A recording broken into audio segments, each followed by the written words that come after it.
Climate-smart agriculture is an approach that seeks to boost agricultural productivity, enhance resilience to climate change, and reduce greenhouse gas emissions from agriculture, all in support of food security and sustainable development goals. St. Kizito High School Namugongo in Wakiso District is among the schools that have incorporated practical skills development into their curriculum to promote entrepreneurship and environmental awareness among students.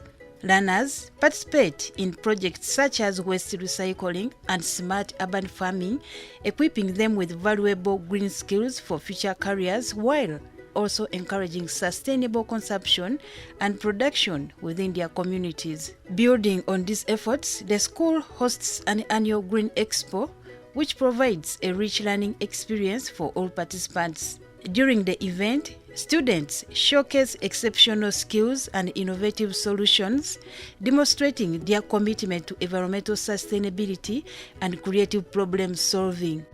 My name is Barbara from St. Kizito High School in Namugongo, and I'm in Senior 5 Sciences. I'm here to present our project, which is the Food Waste Management Project.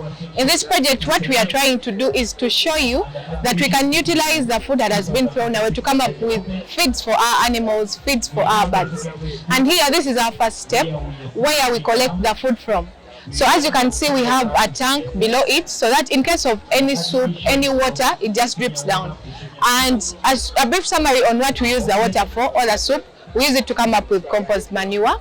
And moving on to our project here, the food that we collect, after it being collected to a sufficient amount, we actually put them into a machine that processes them into noodle-like structures. Then after that, we also dry some other things along with them. We have bones, we have eggshells, we have peelings and some other things that you may throw away at your home. As a school, majorly we have posho and beans along with rice, and maybe bones that have been thrown away, maybe from meat, chicken. So those are the main materials that we get from within school, and also some peelings. For the posho, it takes us about a week to collect everything to its full sufficiency within this whole drum that you can see. Yes. So from this, we move on to our dryer. And in this dryer, as you can see, we have the different materials that we've seen, mainly focusing on posho that we saw at first. Now, after collecting them, we put them in our solar dryer. And inside here, we have these racks here. We put them onto the racks and then put them in the solar dryer, which takes us up to a maximum of 5 to 7 days to dry them properly, so that we remove all moisture in case of pounding, so that we get that pure powder form that is very well pounded. So we don't only use posho, but as I said earlier, we also use bones. I believe you can see some of the bones inside there. We have bones. We also have some of the rotten vegetables, maybe which have been thrown away. You can see some tomatoes that were cut, and after being cut, maybe they got spoiled. So for us, we brought them in for drying. We have those tomatoes there that have been spoiled. We have the bones. We have the beans also mixed up with the posho. And then we also have maybe this rice over here. So we just collect them in there after shaping them properly and then dry them. So the main aim of having this is just the drying of them at the end of it. That we have a machine that processes the bigger foods, maybe posho in case it's in a bulk. What happens is we have to reshape them so that they turn up a bit smaller for easy drying. What happens is we have our machine here which helps us to do that. This machine helps us to mold the bigger particles like posho, like sweet potatoes. So what we do, we put them in here to get noodle-like structures, the noodles that we normally eat. And that is a structure that easily dries. So this structure, we put it on the racks and then move on to the solar dryer. We don't only have a solar dryer, but we have an electric dryer over there. But this electric dryer, actually, we have a fan on top, and we also use briquettes down. So you can see that eco-friendly kind of thing that comes along with it. We use briquettes because we are not using charcoal, we don't cut down trees, trying to solve that. So we use briquettes below to provide the heat, and that fan helps us to take out the moisture that has come up within the drying process. This one actually takes us about just hours. Within hours, like around 7 hours, we are done with drying them, and then we can get them out. The solar dryer takes us 5 to 7 days, meaning this one is more effective than the solar dryer. And also the solar dryer, it won't shine every day. Tomorrow it rains, today it shines. So you have that gap. But with this machine, we are able to dry even at a maximum of having the drying happening each and every day and coming up with the feeds every day. So after drying, we have the pounding section. What we do from here is that the things we dry, the posho, the beans, bones, beans, the peelings, anything, all the vegetables. What happens here, after drying them, we transform them into powder by pounding them. So this powder is the one that we can actually process by mixing and then come up with pellets. So we have the bones here. The bones, we process them into powder form. These ones are mostly needed by the chicken because they provide more of that calcium, hardening the eggshells for those egg-laying kind of birds. And then we also move on to the black soldier fly larvae. This one, we actually placed it there to replace the silverfish that we'll be requiring to buy. So we actually rear them from here, and then after rearing them, what happens is that we just dry them instead and come up with this powder to provide more of the proteins to our animals. Now this one can go into all types of animal feeds because all animals need proteins to boost and to boost their body growth.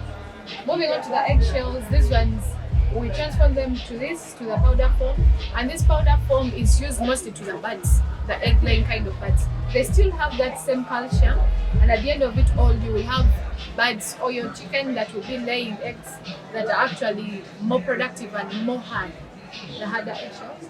Beans to provide proteins. So these beans we actually get them on a daily basis. So that is where we get most of them. And we also have posho here and its powder. So after collecting everything in its powder form, we will have a section where we process them into the pellets you can see around here. So these pellets here, during their formation, dependent on the animal, that is the type, the amount of the nutrients we put in.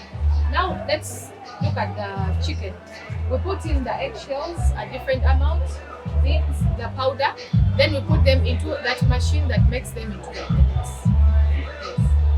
We actually do supply. We supply out there. We have some of the companies that we do supply to, and as a school, we have another farm, not within here, but as a farm in Semuto, where we actually take these feeds and give them out to the animals that we rear from them. Now this is a sample of the processed feeds, and this one is for the animals. There is a list for the different animals you can actually feed these to. And for these ones, for the animals, we actually put in there some grass. Because remember, they have to feed on the grass. Normally they feed on grass. So we also include the grass there as a raw material during production, so that as they eat, they feel their taste and they don't actually discriminate the feeds after buying. So they are able to eat them, process them in their stomachs, and then at the end of it all, you have better yields when it comes to animals. My name is Gisha Benon, a student of Kizito High School Namugongo. I'm in Senior 1 East. Thank you for coming, our dear guests. Okay, I'm going to explain for you how this project is called fish farming, and it's one of the biggest projects in Kizito High School Namugongo. So as you can see, our fish pond, it is 6.5 feet tall. 6.5, not that, 6.5. And also we have two different types of species inside this fish pond. Have the cat and tilapia. Me, when I came from my primary school, I didn't know about fish farming. When I came here, I got attracted by the project, and by God's luck, I joined the project. When I joined the project, I encouraged some members of my class. They didn't want to come in projects. I told them, guys, fish farming can be you can benefit, because even if you don't study, but you have some little space, you construct a fish pond, you can get good money after every year. Yes. And we have the cat and tilapia. The tilapia can weigh 3 to 4 kilograms. The cat 2 to 3. So you can get very good money. But for us as a school, we feed on it. We don't sell. We just eat. Me, I clean this fish pond in the morning and evening. Yes, I have a rake, as you can see, as a rake. Like, it scoops out the dirt. Like, can be these leaves. scoops them out, then we would display them somewhere. And also the feeding 3 times a day. And also, as you can see, these feeds, we manufacture them on the food waste management recycling. We manufacture our own feeds. The raw materials are our leftover beans and posho. We use those products. We dry them and recycle them. Yes, and we make goats feeds, chicken, and so many others. And also, we don't feed them on the same type of feeds after every day. We change. We can buy different products of feeds, not push and beans feeding them. You need to change the diet as a human being also. You can't stay on push and beans, yeah, as you can see.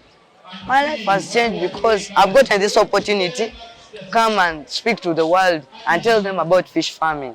Yes. And also in school, I thank our head teacher. He gave me this opportunity to come and present to you.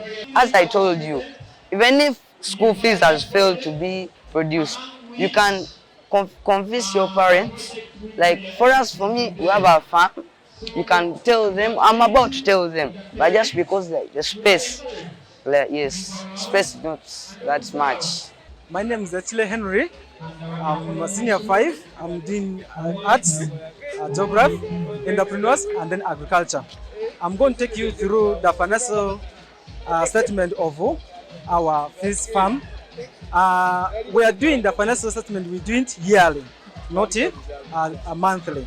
So now we are doing the one which I present to you is for last year. Last year in 2024, we harvested we harvested 500 pieces of fish, and which is worth 1 kg of 1 kg, and then 1 kg is equal to 1 kg is equal to 24. So it means 500 times 24, you will get something 12 million. Now when you get the 12 million, we have other expenses like paying the workers, buying the food, transport cost, treatment of the water. So those ones cost in something like it cost 4,700,000. So when you go to the financial statement, you'll find that when you deduct that one from 12 million and then plus other expenses, you'll find that we get yearly we get 6 million. And yet the capacity of the fish pond, it accommodates 800. Last year we brought 800, but we only harvested 500. So this 300 will remain as our open stock for this year. It is so beneficial, and then there's a lot of profit. Now taking you through about the cash flow of this. When you see the cash flow of this, the spends of digging, the expense of digging was 1M, and then construction of the fish pond was 10M, and then the construction of the fence was 4M. Now when you add these things together, we now find the period whereby we're going to get our money which we invested to put this project. We'll take 2 years and 8 months to recover the total money we spend on this fish farm.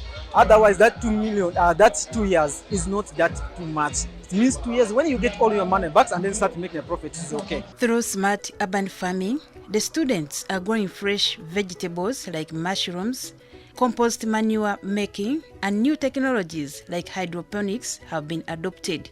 With hydroponics, plants grow without soil using a nutrient-rich water solution. Instead of getting nutrients from soil, plants in a hydroponic system absorb nutrients directly from water that is carefully balanced with essential minerals. For those crops that have big leaves, they don't get fallen others like others. Then that is the bucket system. The bucket system, it's for tomatoes, those crops that have heavy fruits on them. This is some of the chemicals we use. We pour them in the tank, this tank, and then like we can get the message on our phone that whether the nutrients are enough using this.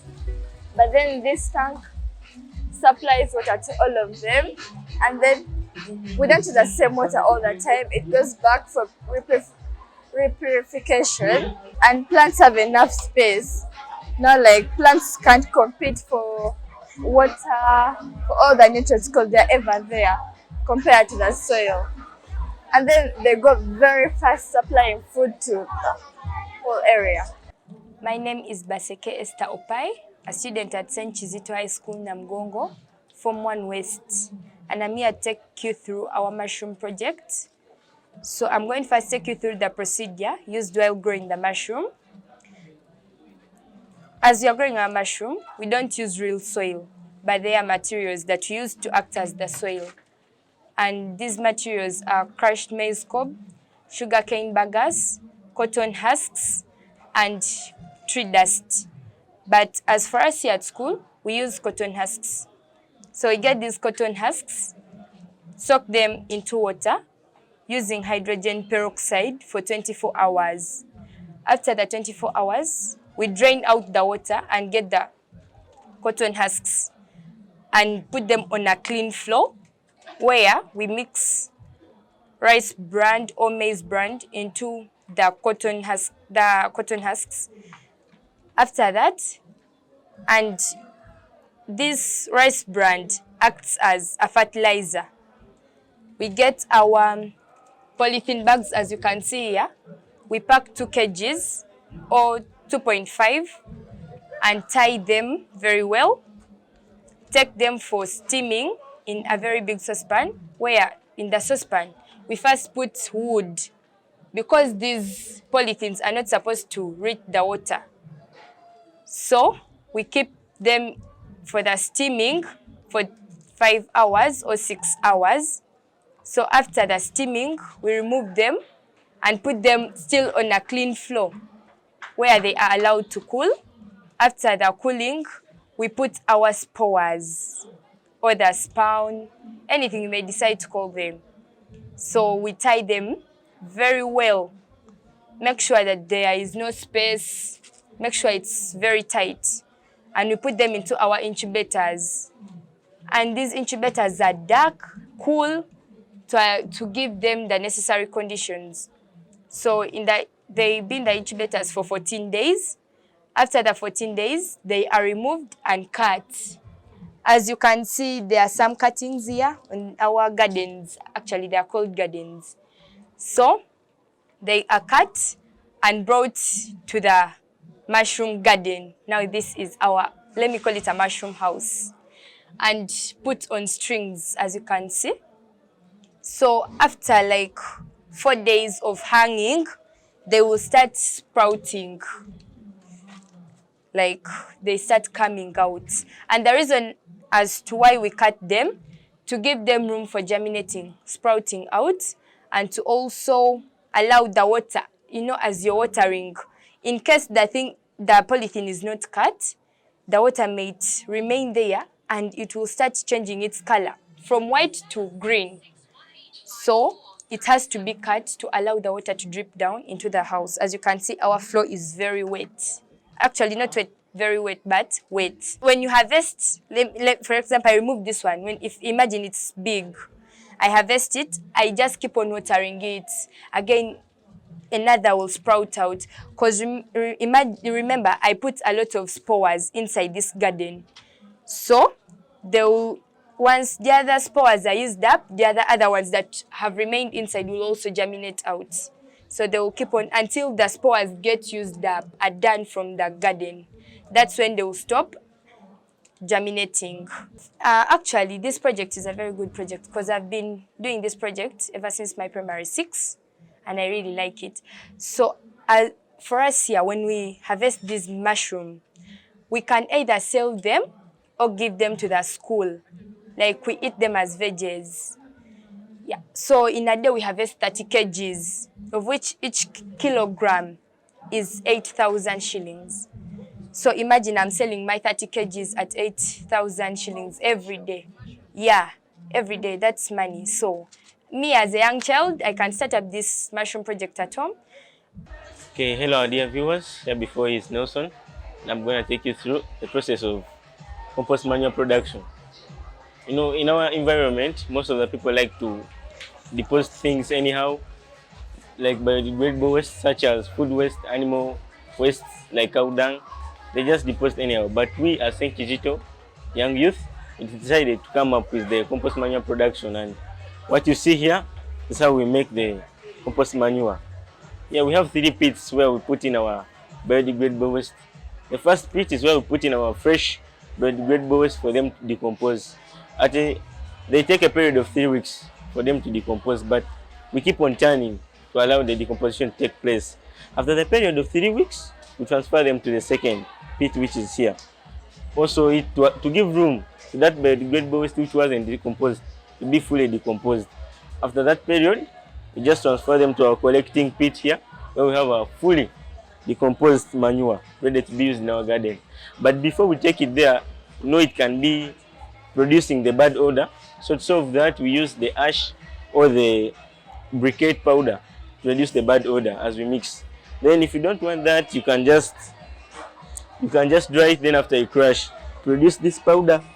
Yeah, produce this powder which is smell free. If you don't want to add in the ash and what, you just dry then after crush. Yeah. With that, we are able to conserve the environment, to reduce that pollution around the environment. Yeah, and we shall enlighten our future. Thank you. According to the head teacher, St. Kizito High School, Kazibwe Ezekiel, they adopted the holistic and practical education program to equip learners to overcome problems surrounding them.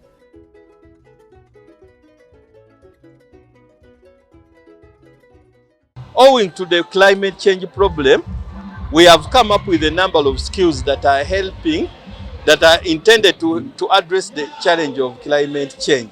We have a number of projects that are aiming at addressing the problem of climate change. These projects are also aiming at equipping skills to the learners.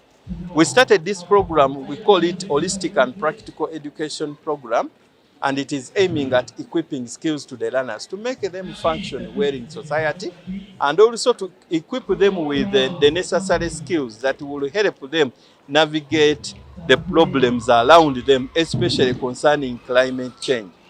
So among the projects we have mushroom growing, we have fish farming, we have hydroponic gardening, where we grow crops like vegetables using only water without soil.